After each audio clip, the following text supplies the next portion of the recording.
안녕하세요. 김성길 목사와 함께하는 GTS 묵상입니다.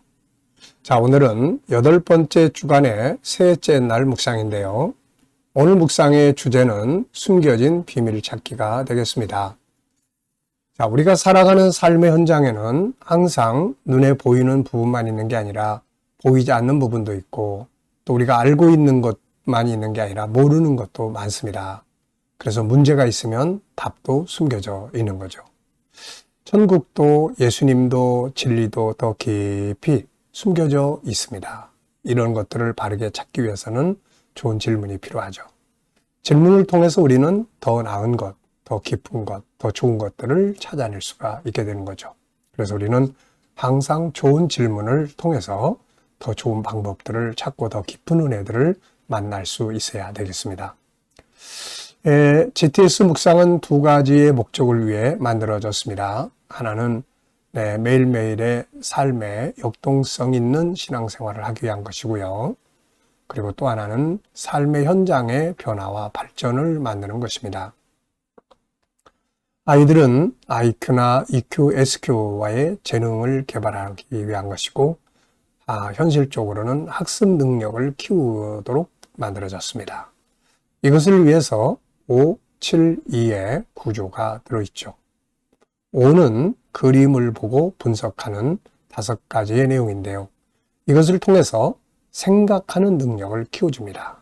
기억력이나 상상력이나 암기력이나 이해력이나 분석력, 스토리텔링 이런 것들을 키워주는 거죠. 자, 그리고 7가지 주제는 그날 삶을 이끌어줍니다. 변화와 발전을 만들어주죠. 이것을 한꺼번에 사용을 하면 삶을 점검할 수 있는 아주 중요한 컨설팅의 도구가 되겠습니다.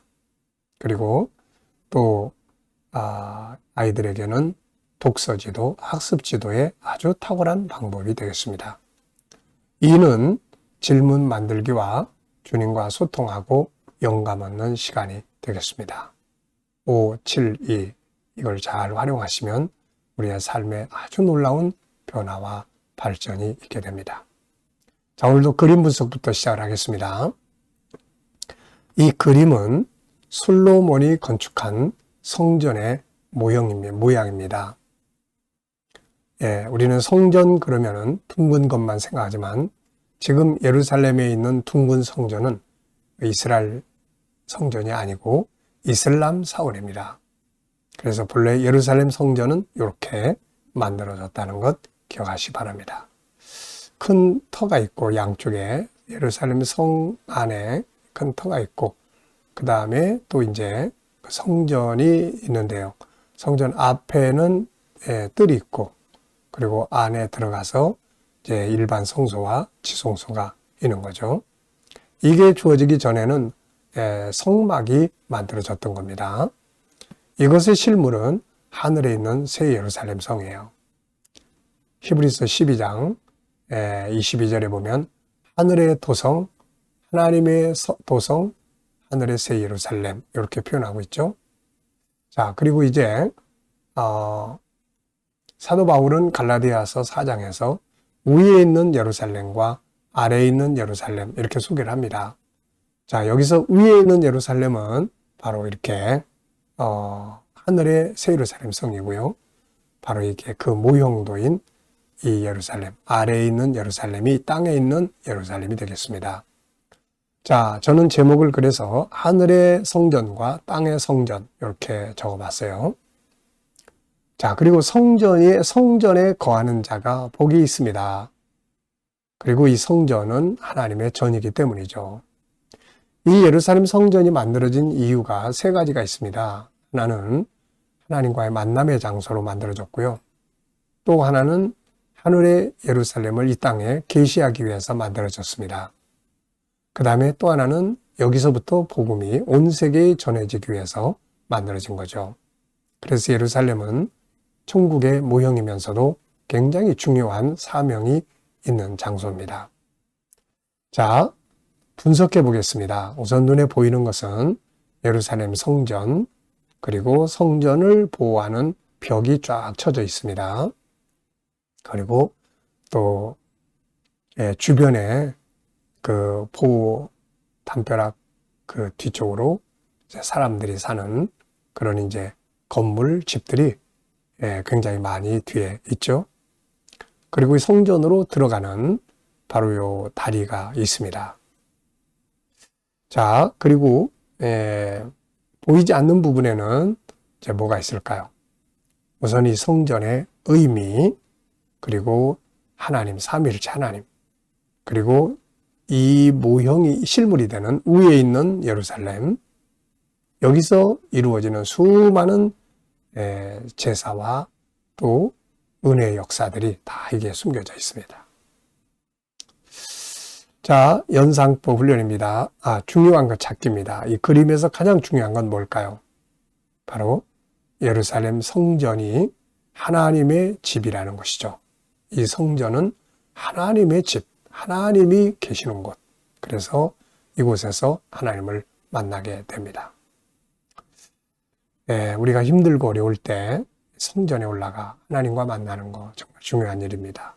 네.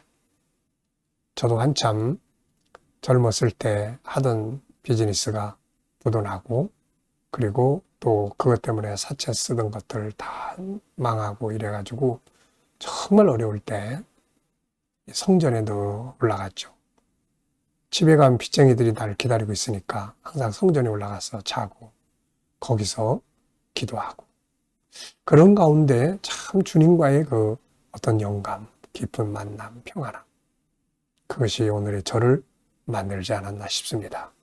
힘들고 어려울 때는 성전에 올라가서 잠도 자고 하나님과 교통하고 참 중요합니다. 그게 사는 비결이에요. 자, 눈 감아보시고요. 연상법. 자, 먼저 가운데 예루살렘 성전, 앞에 뜰도 있고요. 그리고 그것을 둘러서 싸고 있는 이 성벽이 있습니다. 좌우에 넓은 뜰들이 있고요.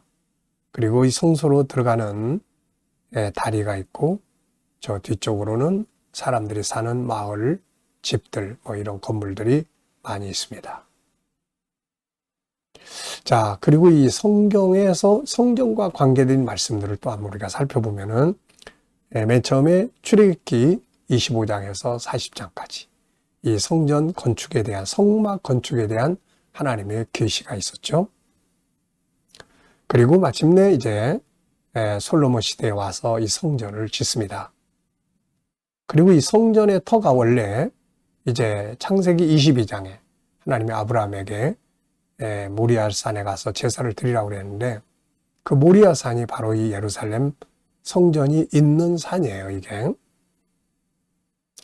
자, 그리고 예수님 시대의 성전, 마태복음 23장, 21장부터 쭉 보면 예수님이 예루살렘 성전에 들어가시는 그런 장면이 나오죠. 자, 그리고 이 성전에 올라와서 기도함으로써 역경을 극복했던 사람들이 있었죠. 히스기야 왕이라든지 여호사밧 같은 사람들.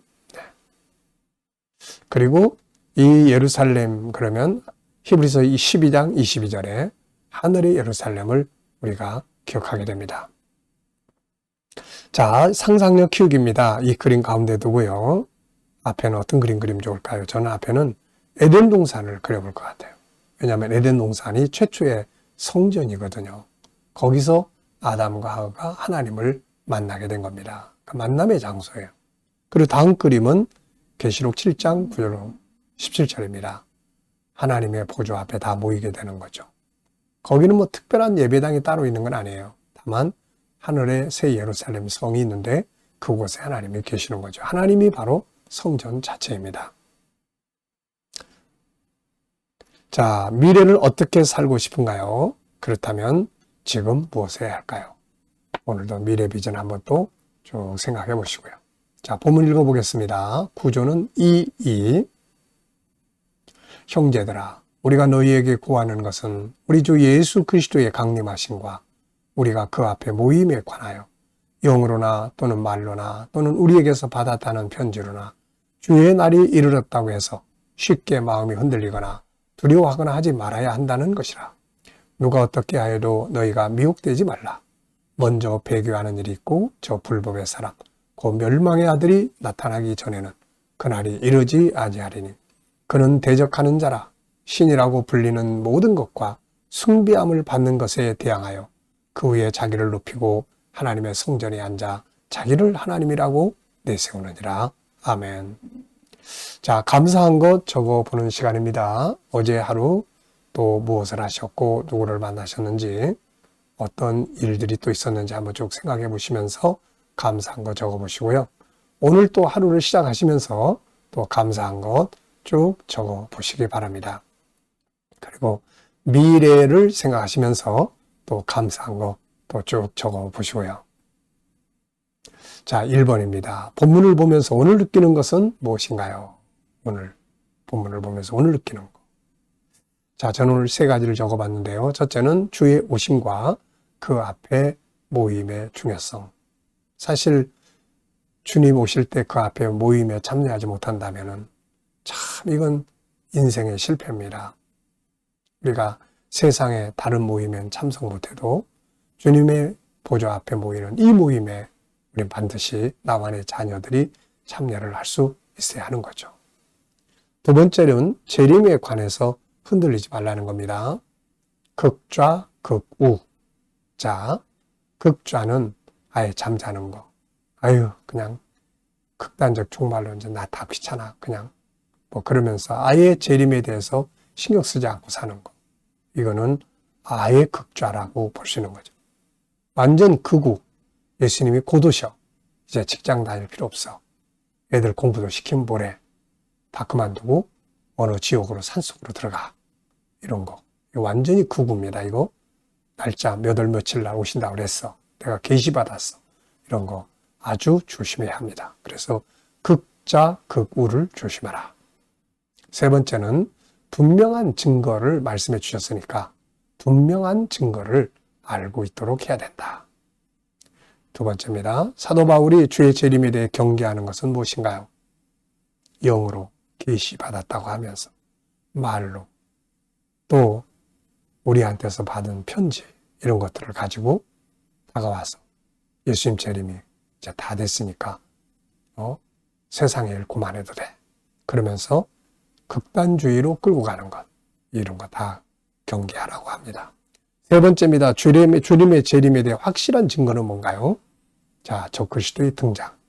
그리고 적그리스도가 등장할 때에는 반드시 성전이 다시 건축되어야 한다는 것. 성전이 건축이 되려면 그 나라 백성들이 그 땅으로 돌아와야 되겠죠. 지금 그 일들은 다 이미 이루어진 상태에 있죠. 이런 것들을 보고 느끼라는 거죠. 자, 본문에서 우리의 삶을 성공하게 해주는 성품은 뭔가요? 자, 오늘 본문을 보면은 몇 가지 우리의 삶을 아주 중요하게 성공적으로 이끌어줄 성품들이 있습니다. 우선 첫째는 흔들리지 않는 성품이에요. 뭐 귀가 얇아가지고 누가 이 말하면 쉽게 귀 기울이고 누가 저 말하면 쉽게 그쪽에 기울이고 이게 아니라 아주 흔들리지 않는 어떤 말을 들어도 흔들리지 않는 성품. 아주 굳은 성품은 세상을 성공적으로 살아가는데 중요한 역할을 합니다. 두 번째는 담대함이에요. 담대함. 세 번째는 미혹되지 않는 성품. 아까 말씀드린 것처럼 이제 사람들의 말에 쉽게 요동하지 않는 성품이죠. 그 다음에는 겸손입니다. 이 적그리스도는 자기를 높여 하나님으로. 그런데 예수님은 자기를 낮추시는 거예요. 겸손이 아주 세상을 성공적으로 살게 해주는 성품이 되는 거죠. 질문 만들어 보겠습니다. 왜, 무엇을, 어떻게, 만약 이런 단어를 넣으면 좋은 질문들이 만들어집니다. 자, 2절에서 질문 만들어 보죠. 영으로나 또는 말로나 또는 우리에게서 받았다는 편지로나 주의 날이 이르렀다고 해서 쉽게 마음이 흔들리거나 두려워하거나 하지 말아야 한다는 것이라. 자, 극단주의 종말의 배경은 뭔가? 왜 사람들이 그렇게 극단주의로 흐르는가? 이유를 보면은 바로 이 3가지 때문에 그래요. 3가지. 옛날이나 지금이나. 여기서 영으로나 이거는 계시받았다고 하는 거죠. 기도 좀 한다 하는 사람들은 꼭 이런 말들 한단 말이죠. 이거 물론 다 그런 건 아닙니다만은 뭐 내가 계시 받았는데 예수님이 어느 산으로 오신대, 뭐 언제 날짜 오신대. 주님의 오심에 대한 계시는 따로 안 받아도 이미 다 계시 받은 다니엘, 뭐 사도 요한 다 있거든요. 이게 그래서 이런 거 조심해야 되고, 그 다음에는 말 누가 소곤소곤하고 이 말 듣고 세상에서 요즘에는 유튜브 영상에서 내가 어떤 걸 봤는데 뭐 이런 소리, 이런 이야기들. 그 다음에는 유명한 사람, 아주 세계적인 교회의 목회자, 목사님, 유명한 학자 이런 분들이 이야기했다. 그러면 또 무조건 또 따라가려고 하는 이런 게 있어요. 아니란 말이죠. 중요한 건 사도 바울, 또 다니엘, 예수님이 가르쳐준 말씀들을 잘 연구해서 그걸 따라가면 되는 거거든요, 이게. 자, 업무나 공부에 대해서 질문 만들어 보겠습니다. 업무. 자, 업무 잘하는 방법은 뭔가요? 자, 제가 계속 반복해서 이야기를 하기 때문에 기억하시죠? 먼저 열정이 있어야 된다. 그 다음에 감사할 수 있어야 되고, 전문가가 되어야 한다. 전문가의 세 가지 특징이 뭐라고 그랬죠? 자, 전문가는 이론에 밝아야 되고, 두 번째는 경험을 통해서 임상을 통해서 경험이 많아야 돼요. 그 다음에는 응용할 수 있어야 됩니다. 이게 전문가예요. 그 다음 비전이죠. 자, 이 시간은 주님과 소통하고 영감 얻는 시간입니다. 자, 눈 감아보시고요. 오늘 본문 한번 쭉 떠올려 보십시오. 그리고 7가지 주제도 떠올려 보시고요. 그리고 오늘 나의 삶의 현장, 만날 사람, 내 할 비즈니스, 모든 것들을 다 떠올려 보시고 주님께 물어보시기 바랍니다. 주님이라면 어떻게 하시겠습니까? 오늘 제가 이 사람 만나는데 어떤 말을 하면 좋을까요? 어떤 자세로 대하면 좋을까요? 자, 하나하나를 놓고 묻고 기다려 보시면 지혜도 떠오르고 말씀도 떠오르고 감동, 확신, 질문 뭐 다양한 것들이 떠오르게 됩니다. 이 영감을 가지고 살면 좋은 하루가 이루어질 수 있죠. 자, 오늘도 주님 주시는 영감으로 행복한 하루 되시기 바랍니다. 기도하고 마치겠습니다. 주님 감사합니다. 오늘도 또 묵상으로 하루 시작합니다. 함께하는 모든 성도들, 저희들의 가정, 직장, 사업장마다 형통함을 주시고 치료받는 교회들에게는 오늘도 치유의 능력이 함께 역사해 주시며 어려운 문제를 안고 기도하는 성도들에게는 감당할 힘을 주시며 합력하여 선을 이루게 하여 주옵소서. 오늘 이 나라와 민족 위에 함께 하시고 이 땅이 거룩한 땅 선교하는 나라가 되게 해주시며 나라의 지도자들은 지혜를 가지고 이 나라를 바르게 이끌어갈 수 있게 하여 주옵소서. 주님 오늘도 세계 곳곳에서 복음을 위해 수고하시는 하나님의 백성들, 선교사님들에게 은혜 베풀어 주시고 KDM 훈련을 통해서 천국 복음이 더욱더 많은 나라에 전파되게 하시고 GTS 묵상도 더 많은 이들에게 보급되며 다음 세대를 양육하는 일에 귀하게 사용되게 하여 주옵소서. 감사하며 예수님의 이름으로 기도하옵나이다. 아멘.